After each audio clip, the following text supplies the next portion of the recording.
What's going on, guys, and welcome to Po Boys After Dark, which is a different channel than Po Boys. It's where we do things that aren't necessarily car related, because my main channel Po Boys is car related and this is everything else. I like to review cool things, and here is the first thing that we're going to be doing on the channel. It is the Engwe Engine Pro, and it is an e-bike that goes. Let me show you guys what this thing's all capable of. So this is a 52-volt bike, 1200 watt peak, and it's got 20-inch wheels.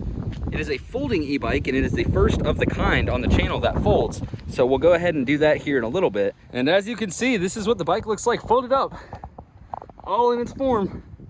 It does pretty solid. But this thing is a pretty stout unit. It gets shipped out pretty well. The packaging is pretty simple and it's pretty straightforward to put together. It's not too hard, but it will take the inexperienced person probably about maybe an hour, but the experienced person 15 minutes to 30 minutes. There's not too much stuff, but compared to regular e-bikes, this one does have a few extra steps because it is a folding bike. But once it's all together, it's not too bad. So I want to give you guys an honest review of what I think of this bike specifically. So we're going to go ahead and strap on a GoPro and I'm going to show you guys what I think right off the bat. So let's go ahead and hop on this thing. All right, guys, this will be the first ride of the Engwe Engine Pro 2.0. This is a folding bike and it is an e-bike. So yes, obviously it goes by itself without saying. But I also want to say that it's actually kind of nice. The paint finish on it is extremely clean. The fenders, they're actually metal. They're not even plastic, so they feel really nice and high quality. They don't shake around really bad whenever you're driving it. It's got a headlight, tail light, horn. The horn's kind of funny, to be honest. I wonder if it would. It's got good rear brakes, great front brakes. So let's go ahead and see if it does any wheelie endeavors.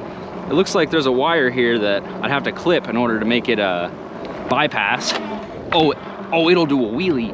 All right, let's try a wheelie real quick.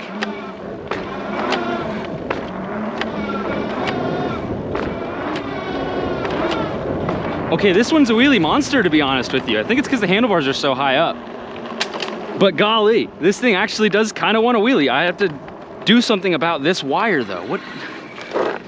What can we do about this in order to make this thing wheelie? What do I have on me? Got a backpack. Think with a multi-tool. Do we have anything on here that can help? Technically, maybe this is the only one that fits in there. Sorry guys, this is some on-the-fly research. All right, I pulled the grub screw out. There it is. There it is. I believe that's it. Let's go! Okay, so that's how you do it. You just pull that little piece out, and now we can cover that up. And just like that, we have turned this bike from not being able to wheelie to being able to wheelie. So I'm excited about that. With that being said, now we can ride this thing like nothing else. There is no longer a rear brake sensor. If you didn't catch what I was doing right there, I was removing the rear brake sensor. So that way I can press the brake and the engine still applies throttle. So now, yep. We have a new wheelie machine, that's for sure. Okay, so it didn't take long before I could wheelie this bike, but as you guys can see, it definitely does it. All you gotta have is a little bit of balance, be able to get it up. It's actually so light and the handlebars are so tall that it's really easy to get up. I guarantee you if I lifted up the seat a little bit, it would probably be perfect. Oh Lord, this is up there. Golly. Okay. Ready?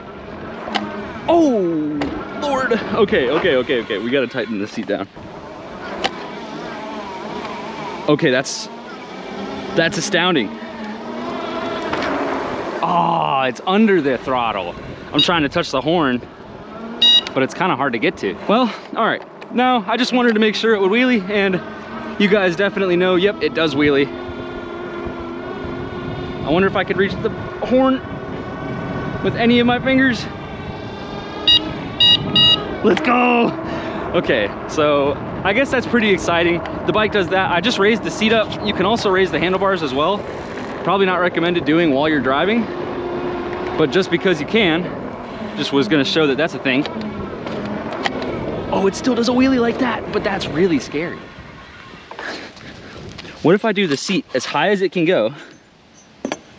So on a seat post, you want at least that much. So that's about as high as the seat can go. There we go. Seat's as high as they can go and the bars are as high as they can go. And now we're riding. Oh, it's so easy to wheelie like this. Goodness gracious. Okay, So now we're riding down the road. Let me show you guys some basic forms of this thing and forms and functions. It seems as if the throttle only goes to 20 miles an hour, and if you want to go faster than that, then you have to be pedaling and giving it torque. You know what, I'm gonna go against the wind real quick.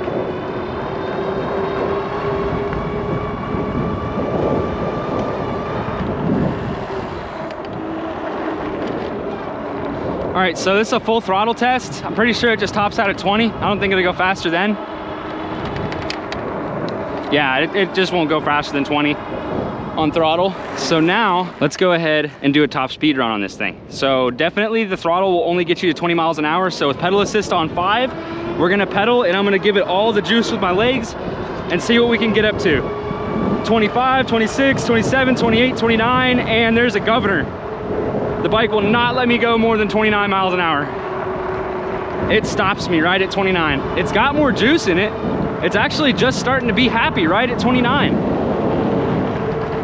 So this bike is definitely turned down, and somehow, some way, there's a way you can unlock it. We just got to talk to Engwe and see if there is a way that they can get it unlocked for us. If they hit me back before I get this video uploaded and they tell me how to make it faster, I will let you guys know. But if not, they probably don't want you knowing, and we'll just have to wait for someone else to crack it, because I've got too many of these things. I don't have enough time to spend trying to crack each and every single one of them. But I will say, if you want to do wheelies, that's how you can get past the brake right there. And it's actually a really good bike to learn how to do wheelies on, because it's really small. It's got the 20-inch wheels, so it makes it a lot more, I guess it's a lot lighter of a bike. On top of, it's a lot easier to balance. It takes a little bit of brake modulation, and you just got to pull back.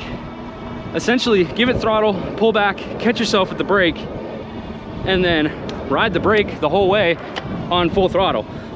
It's kind of harder to do with these e-bikes, and you go through rear brake pads a little often, but see how it is.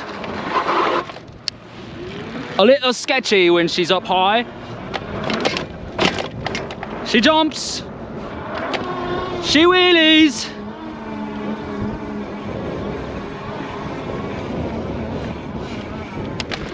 She off-roads. Let's see what else she can do.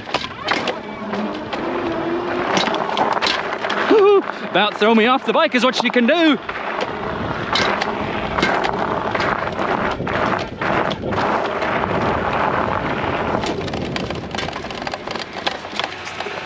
Oh man, they're mowing right there. Oh, he's remote mowing. That's cool. Saying if you want to buy this bike, understand that this is the bike that is just a commuter. It's just to get A to B type thing, kind of have fun like I'm doing, but you're not going to have much more fun outside than what I'm doing. This is like the limit of my riding. I wouldn't really jump it, it would break. I'll go ahead and give you all a top speed run while we're here. Yeah, we're at 39. 39 miles an hour off of gravity works out pretty good. Brake test.